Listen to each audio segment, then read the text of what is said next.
Россия. در Митишинский район регистрация кардам. Якнимиш зиндаги куним амуҷада хай кор омадем. Ман язнама занг задам, бояд пеши язнам мерафтам. Амуҷа встречат мекардам. Метрора нафаҳмидам перепутаткам, ай метро автозаводски биромадам. Майса қабли гуфт ваш документи. Ман бировардам, документам ешон додам. او زنگ زد کانتورشون چی گفتن نگفتن. مرا گفتن که بیا بریم نوتوری دکمنتو دانیوش نیسته. مرا بودن کانتور ساعت 11 بود. کانتور بودن در کانتور مرا من کردن تو ساعت یک شب دی شب من کردم. بعد یک دی شب بعد دیجور نیومد. گرفت پروتکل составить کرد، گفت که چیکار подпис کرد. اما دیجور را گفتم я могу почитать, потом подписываем. Он говорит нет, подписи. Я говорю тогда я не буду подписать. Мне заставили давай подписи. Я говорю нет. Потом избили. Я упал на пол. Когда я упал, он залез за моей спиной, ноги вот эти колени поставили на мою голову. Он хотел задышит мне. Он так сделал где-то сколько секунд. Хун рехта, как бы хун рехта, пол рех уймдуд. گفت подписку, گفتم دیگه بعد دیگه خزادن مرا بپرونیم دیگه подпис نمیکنم گفتم. بعد گرفتم خیلی کشا کردم خیلی پت میکنم اونجا بود من پومایی پشیدیم خیلی پوما خردم کشیده تیفون بودم عدل کم adnośny kamera dashnon ay soat yam da to paga sar soatoy dijuni ras burdan da na badash badam khali am qataqtar mekunam suxtam mekunam namekunam uynamekunam na tualet sar metana taxtaq kam chinaka uynakadam ma gristum pum suxta kad gristum amja بعد دوی کردم گفتم که پون برومای شکسته پوی ما برومای نورم کرده گفتم یاگون ابزبولی وشنی بیورن که من نمیتونم دیگه سوخته کسته گفتم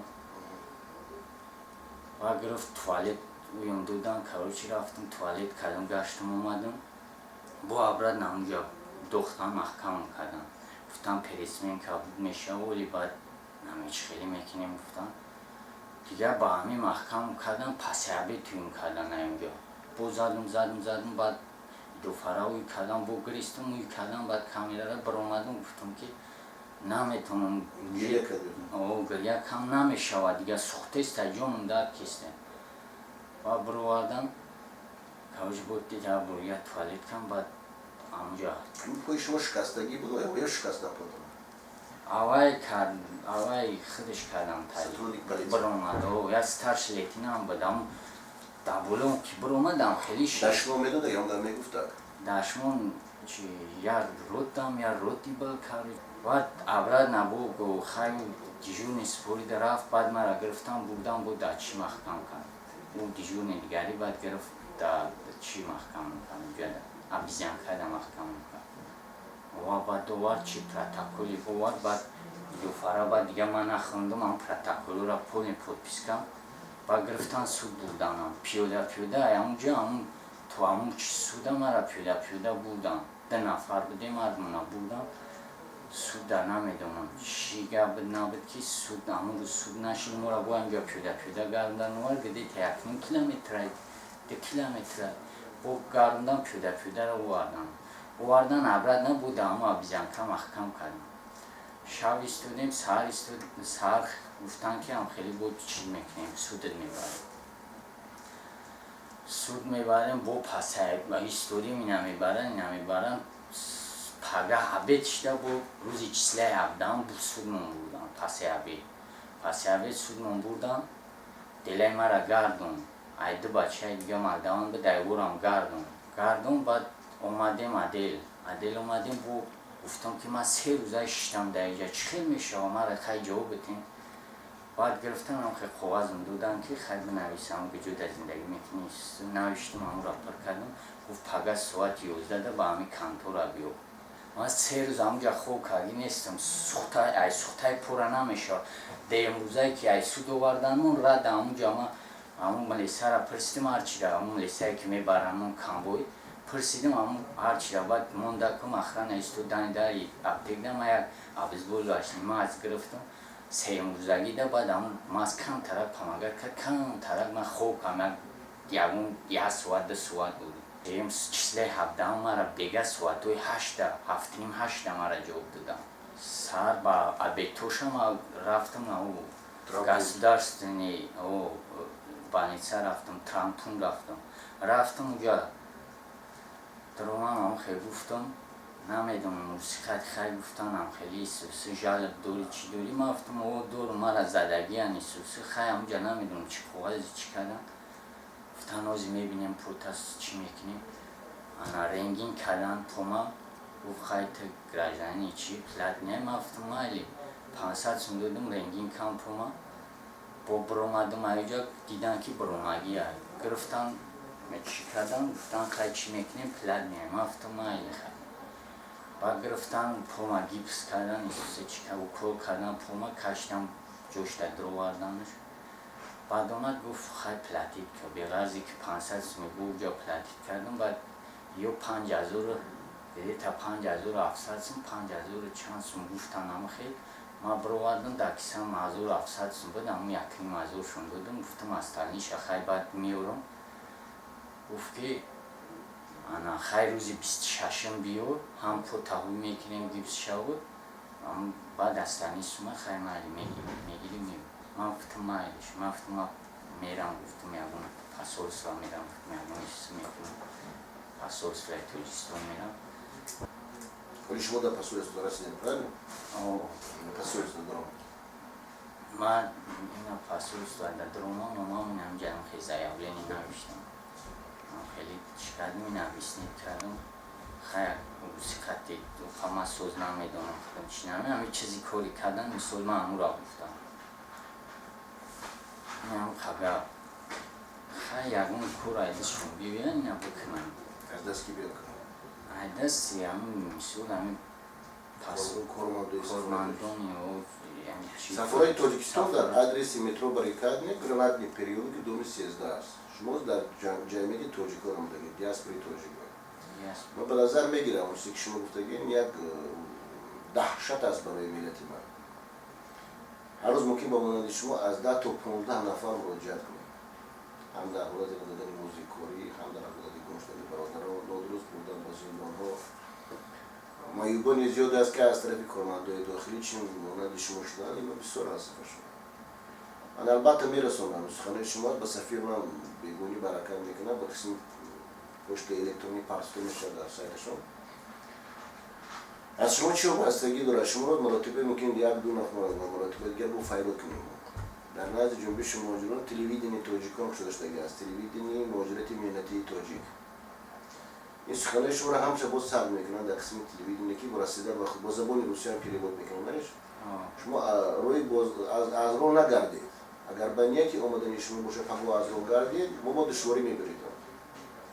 بسیار فقط دلیلی که شما گفتید در حالت نبودن انسان حکومت امروزی روسیه به نظر نمیگیره.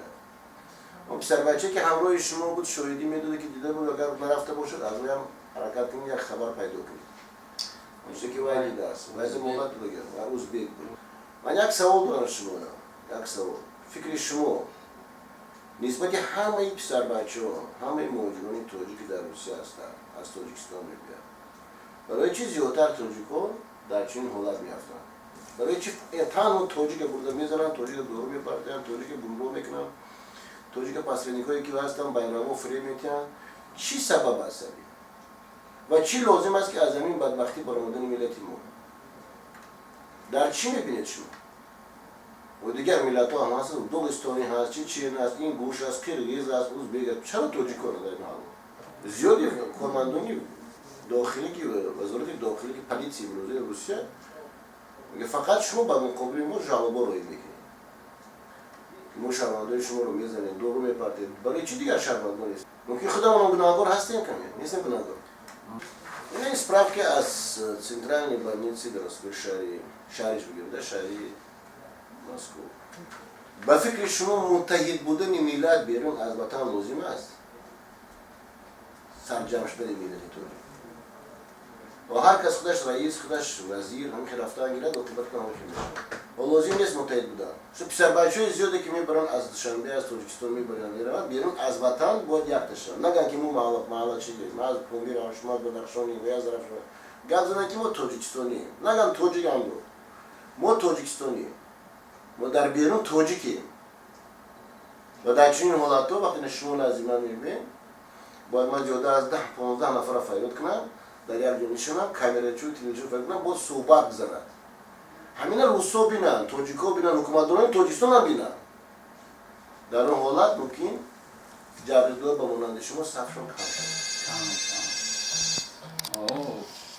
باشه این هم خیلی تشکیل کنن هسته برنامه پوست گواریت در ببارن هم خیلی ببرورن مراجعت کنن که این هم خیلی چی با خیلی میکنن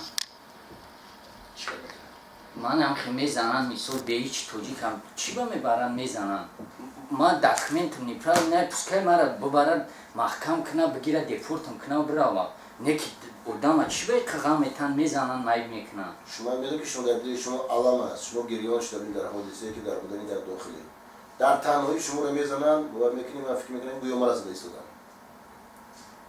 هر یک شهروندی توجیک از علیلای پلیس با آب دیده میبراید من اگر همونجا در 10 روز که من میکردن همین سوختن میکرد من همونجا میستودم خیاگون چی نمیکنم نکی همون نتونست چرا شما گریان شدین از روی سوختنی پاک از روی علم میکنم که توجیک به سوی با بسرانش اگر من روی عذابی کشیدگی خودم سوخته استم که من همونجا همین 3 روز خوب ندیدم من خوب خیلی با خوب میدوزم که دردی پا من نفهم نتونستم رقمای تلفنی در دستشون بوده که به اگون تلفن قدم داشتید رقم تلفنمون رو گرفتن نمیدونیم ندادن تلفن شما مراجعه کردین که من با ممکن است همچون شهروند جهانی منم با مانندی همون مازامبیک الژیر منم حقوق دارم که تلفن کنم همین سخن شما گفتید با اون ساعت بگید منم توجیکم ستارش لیتنان تا گفتم که ما گفتم اوکی نه کمان کلمه بیش نشدم من چخیل مرا تلفنم شما یک فراز گفتید دیگه کلمه رو دیگه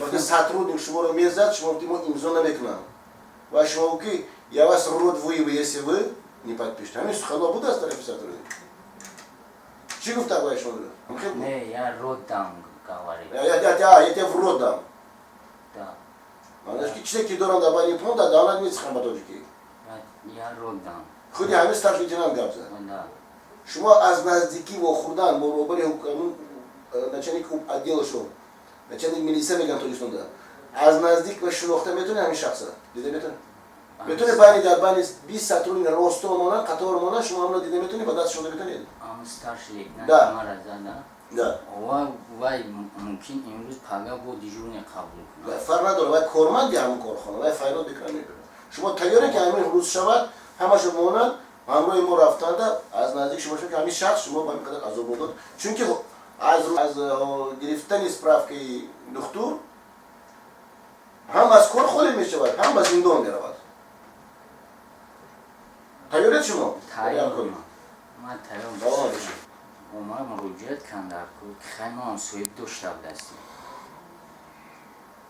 این همش از روی به صاحبی هستن صاحبی افتن، صاحب داشتن، متحد بودن برای هر یک ما در بیرون از وطن لازم است وطن خود را باید ما دوست داریم لیکن در ما حالا وقتی ما را دوست می‌داریم ما باید یکدیگر رفیق دوست باشیم دست یکدیگر را دراز کنیم در وقت وزنی شما اینو در وزنی هستید برای همین رقم‌های تلفنتون کشته نشود شما رو من دادم تیم قوات این سگلاشین دادم موافق همین سگلاشینی بین من و شما سگلاشینی کارمند داخلی شما دو گفتن که من دارم سگلاشینی یکی بین دو نفری که یونستا بین جمعیت پرداشتنی این قوت گذاشته در نزد جاسپری توجی شما میتونید اوضاع در بلوس پلاسمون я ничего говорить вам не собираюсь вот здесь все подписано соглашение я его получил по линии таджикской диаспоры в России лично подписал Кармат Шариф. Лично подписал. И вы подписали. В рамке закона он имеет право вас спрашивать. не допрашиваем вас больше. Только в нашем присутствии. А дальше будем расследовать. Расследовать, идти до конца. Вы правильно говорите, надо сделать еще, довести до российских каналов, пусть говорят. Пусть говорят, что показывают. Таджик переспал с кем-то. Правильно? Больше ничего не говорят. А когда таджиков избивает, господин Андрей Малахов не показывает. Когда таджиков подбрасывает наркотик, не показывает. Только показывает, что вот таджик совершил преступление. Даже он не совершил. Вот по отношению к вам совершили преступление сотрудники полиции. Пускай об этом Малахов покажет. А он не покажет. Поэтому при таджикской диаспоре в России создано собственное телевидение о проблеме трудовых иммигрантов. Будете говорить. Ты будешь говорить не только про Россию, и про Таджикистан будете говорить. Как вас отправляют оттуда, почему там рабочие места не создают, почему весь народ находится здесь, почему, когда попадаете в беду, они не помогают вам. Я поэтому вам дал адрес посольства, дал. Гранатный переулок, дом 13. Или скатерный переулок, дом 19. Что вы на работу пошли, у вас договор был. Если договор не хочешь делать хозяин, чтобы у нас договор с тобой был. Что в трудный момент тебе помочь. Tamam? Tamam. Fayro bekliyorum. Yine hamle olmaya gidiyorsun.